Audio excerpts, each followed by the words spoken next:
সুপ্রিয় শিক্ষার্থীবৃন্দ, শিক্ষাপতি চ্যানেলে তোমাদেরকে স্বাগত জানাই। আজকের ভিডিওটা কিন্তু অত্যন্ত অত্যন্ত জরুরি।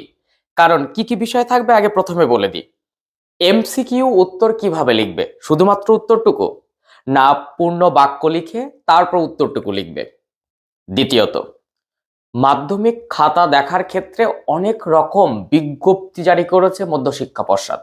তার মধ্যে দুটি বিষয় ভীষণ জরুরি, সেটা তোমার জানা দরকার।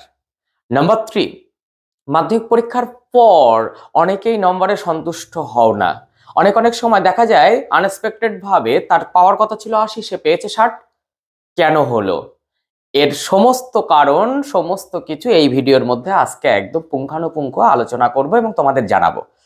সব থেকে বড় কথা, এমসিকিউ নিয়ে কিন্তু তোমাকে ভীষণভাবে বিব্রত করবে যে তুমি উত্তর কিভাবে লিখবে। প্রথম থেকে শেষ পর্যন্ত দেখো, দেখবে আর কোনো সমস্যা থাকবে না। সামনের মাধ্যমিক পরীক্ষা, একেবারে ঘাড়ের ওপর নিঃশ্বাস ফেলছে। তাই এখন কিন্তু তোমার এটা জেনে রাখা খুব দরকার। যারা নতুন তারা অবশ্যই চ্যানেলটি সাবস্ক্রাইব করে পাশে থাকা বেল আইকনটি প্রেস করে রাখো। এই রকম নতুন নতুন ভিডিও পেতে কিন্তু সুবিধা হবে। আজকের পর, এই ভিডিওটা দেওয়ার ঠিক পর আমি কিন্তু মাধ্যমিকের লাস্ট মিনিট বাংলা সাজেশনের বাদবাকি অংশটুকু দেব। সেখানে কিন্তু তোমার অবশ্যই দেখা যায়, সবার একটা দাবি ছিল স্যার ব্যাকরণটা কি হবে। ব্যাকরণটা তো মানে সাজেশন হয় না, তবুও বলছি ব্যাকরণের এমসিকিউ এসএকিউ নিয়ে আমি একটা পার্ট রেডি করেছি আমার স্টুডেন্টদের জন্য। আমি সেটি আপলোড দেব এবং সেখান থেকে বেশিরভাগ ব্যাকরণ পাওয়ার চান্সেস রয়েছে, ব্যাকরণ শেখার বিষয়। তবুও আমি বলছি যে কিছু জিনিস আমি বলবো যা দেখলে তুমি বুঝে যাবে যে সারা বছর ব্যাকরণ না করলেও 8, 8, 16 যথাক্রমে এমসিকিউ অ্যান্ড এসএকিউ এ তুমি কিন্তু 10 থেকে 12 পেতেই পারো। কাজেই চ্যানেলটি যারা এখনো সাবস্ক্রাইব করোনি তারা অবশ্যই সাবস্ক্রাইব করে পাশের বেল আইকনটি প্রেস করে রাখো, নোটিফিকেশনটা ঢুকে যাবে। তোমার কোনো সমস্যা নেই, তোমার কাছে ফোন না থাকলেও অভিভাবক বা গার্ডিয়ানরা কিন্তু তোমাকে জানিয়ে দেবে যখন নোটিফিকেশনটা ঢুকবে। তো কথা না বাড়িয়ে সরাসরি চলে যাই বিষয়গুলো কি কি এবং সেই বিষয়ের উত্তরটা কি। নাম্বার 1 কি বলেছিলাম, এমসিকিউ কিভাবে লিখবে। দেখো, মধ্যশিক্ষা পর্ষদের গাইডলাইনে স্পষ্ট করা আছে জীবন বিজ্ঞান মানে তোমাদের লাইফ সায়েন্স পূর্ণ বাক্য এবং উত্তর, অর্থাৎ পূর্ণ বাক্য লিখে তারপর উত্তর লিখতে হয়। তাছাড়া আর একটি সাবজেক্টের ক্ষেত্রেও কিন্তু বলা হয়নি পূর্ণ বাক্যে উত্তর করার। সেক্ষেত্রে ভৌত বিজ্ঞানটা তোমরা পূর্ণ বাক্যে উত্তর করতে পারো। অঙ্ক তো তোমাদের প্যাটার্ন ওয়াইজ করতে হয়, সেখানে কষে দেখাতে হয়। বাদ বাকি কোনো সাবজেক্ট নেই এমসিকিউ যে তোমাকে পূর্ণ বাক্য লিখে সময় নষ্ট করে তারপরে আনসারটা লিখতে হবে। তুমি অনলি আনসার লিখবে। যেমন আমি একটা এক্সাম্পল স্বরূপ বলি, স্ক্রিনে দেখো। ধরো আমি ইতিহাসের ক্ষেত্রে যাচ্ছি, 20টি এমসিকিউ থাকে। তুমি ঠিক এইভাবে 1, 2, 3, 4, 5, 6, 7, 8 করে আগে দাগ নাম্বার বসিয়ে নেবে। সেখানে একে দেখা গেল ক্ষয়ের উত্তর হচ্ছে, তাই একের পাশে খ লিখে উত্তর যেটুকু আছে সেই উত্তরটুকু লিখলে হয়তো উত্তর হবে কি খেলার ইতিহাস, তো খেলার ইতিহাস। পূর্ণবাক্য লেখার কোনো প্রয়োজন নেই। এখানে এমসিকিউ ক্ষেত্রে এবং এসএকিউ এর ক্ষেত্রে কিছু জিনিস কিন্তু আমি অবশ্যই বলবো। মূলত এমসিকিউ এর ক্ষেত্রে তুমি যে সাবজেক্টে যে কটি এমসিকিউ থাকবে, যেমন ভূগোলে 14টি থাকে, বাংলায় 17টি থাকে, ইতিহাসে 20টি বললাম তো। তো সেগুলো কিন্তু 1, 2, 3, 4, 5, 6 পরপর লিখবে।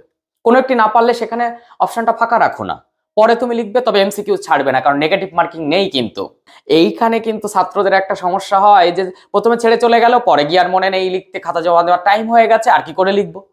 এটা কিন্তু ভুল, ভীষণ ভুল। না পারলেও শেষে গিয়ে তোমার চয়েসেবল একটু উত্তর কিন্তু তুমি এমসিকিউতে লিখে দিয়ে আসবে, কারণ এমসিকিউ এ কিন্তু কোনো নেগেটিভ মার্কিং নেই, শর্টে কোনো নেগেটিভ মার্কিং নেই, মাধ্যমিকে কোনো নেগেটিভ মার্কিং নেই। তাই তুমি কেন ছেড়ে আসবে? 4টে ধরো তুমি ছাড়তে লিখে দিয়ে আসলে, তাতে দেখা গেল 2টো তোমার কেটে গেল, 2টো নাম্বার পেয়ে গেলে। কাজে এখানে কিন্তু একদম গড়িমসি করবে না। এবারে বলি মধ্যশিক্ষা পর্ষদ কি সিদ্ধান্ত নিয়েছে খাতা দেখার ক্ষেত্রে। প্রতি বছরই আঙুল ওঠে যে রেজাল্টে অনেকে সন্তুষ্ট না, নাম্বারে সন্তুষ্ট না, স্কুটিনি করার জন্য স্কুটিনি করা হয়, প্রচুর স্টুডেন্ট রিভিউতে দেয়, তারপরে কি হয় রেজাল্টের পর কিছু নাম্বার বাড়ে। অন্তত আমরা দেখেছি 25% স্টুডেন্টদের ক্ষেত্রে তো নাম্বার বাড়তে। সেখানে কিন্তু একটা আঙুল উঠছে পর্ষদের দিকে। পর্ষদ কিন্তু ঘুরিয়ে স্বীকারও করে নিয়েছে যে খাতা দেখার কোনো গাফিলতি হতে পারে। কি কি গাফিলতি হতে পারে? প্রথমত মূল্যায়ন ঠিক হচ্ছে না, দ্বিতীয়ত নাম্বার যোগ করার ক্ষেত্রে কিন্তু একটা গাফিলতি থাকছে। এই যে সমস্যা, এই সমস্যা নিরসনের জন্য বিগত বছরে যে সমস্ত শিক্ষক বৃন্দ বা শিক্ষয়িত্রী যাদের নিয়ে প্রশ্ন উঠেছিল খাতা দেখায়, এবার কিন্তু সেই রকম 150 জন খাতা দেখা থেকে বিরত থাকতে হবে, তাদের কিন্তু বাদ দেওয়া হয়েছে। তাহলে কিন্তু এবার খুব স্ট্রিক্ট যে কোনো রকম যেন এই অভিযোগ না আসে।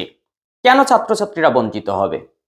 কেন তোমরা নাম্বার পাওয়ার ক্ষেত্রে কষ্ট করে পরীক্ষা দেওয়ার পর তুমি হতেই পারে তুমি কম পেয়েছো, কিন্তু কোনো কারণে তুমি রিভিউ বা স্ক্রুটিনিতে দাওনি, তাহলে কি হলো? ওই যে 5-7 নাম্বার বাড়তো সেটাও বাড়লো না, তাহলে তো তোমার পরীক্ষার নাম্বার অনেক কমে গেল। জীবনের প্রথম পরীক্ষা, যে কোনো পরীক্ষা, প্রথম দ্বিতীয় যাই হোক না কেন, আর মাধ্যমিক পরীক্ষা বলে কথা, সেখানে এই মূল্যায়নের ক্ষেত্রে পর্ষদ কিন্তু এবার ভীষণ ভীষণ বড় সিদ্ধান্ত নিয়েছে যে আদর্শ শিক্ষক যারা তারাই খাতা দেখবেন। এর আগে আমি ভিডিওতে বলেছিলাম প্রায় 40,000 শিক্ষক কিন্তু প্রতি বছর খাতা দেখেন, এবছরও সেই সংখ্যাটা একই রকম আছে, কিন্তু খাতা দেখার ক্ষেত্রে কড়া নির্দেশিকা জারি করা হয়েছে। এই রকম যদি কোনো ভুল ত্রুটি কখনো কারোর নামে আসে বা কোনো শিক্ষক এই সমস্যার মধ্যে পড়েন, তাকে কিন্তু কৈফিয়ত দিতে হবে। তাহলে একটা দিকে নিশ্চিন্ত হয়ে গেলে যে খাতা দেখাটা এবছর অনেক অনেক ভালো হবে। অন্য বছরও হয়, কিন্তু ঘুরিয়ে একটা আঙুল ওঠে, যেটা আমি বললাম। এরপর যেটি বলবো, নাম্বার 3, তোমরা সবাই জানো যে তোমরা পরীক্ষার খাতা কমপ্লিট করার পর একটা সেলাই করে তারপর জমা দিয়ে দেওয়া হয়, কিন্তু তুমি অনেকগুলো লুজশিট নাও, 1 2 3 4, কেউ নেয় না। যারা নেয় তাদের জন্য ওই লুজশিট গুলো কটা নিলে, 1টা 2টো 3টে না 4টে না 7টা, সেই সংখ্যাটা ফার্স্ট পেজের একদম যেখানে তুমি নাম, roll number, registration number, subject লিখেছিলে, তার কর্নারে ওই জায়গাটায় দেখবে লেখা আছে পেজের। আমি এর পরে আবারও একটা ফার্স্ট পেজের ভিডিও নিয়ে আমি যাতে দেখিয়ে দিতে পারি সেটা আমি চেষ্টা করছি, সেখানে ওই সংখ্যাটা অবশ্যই লিখবে।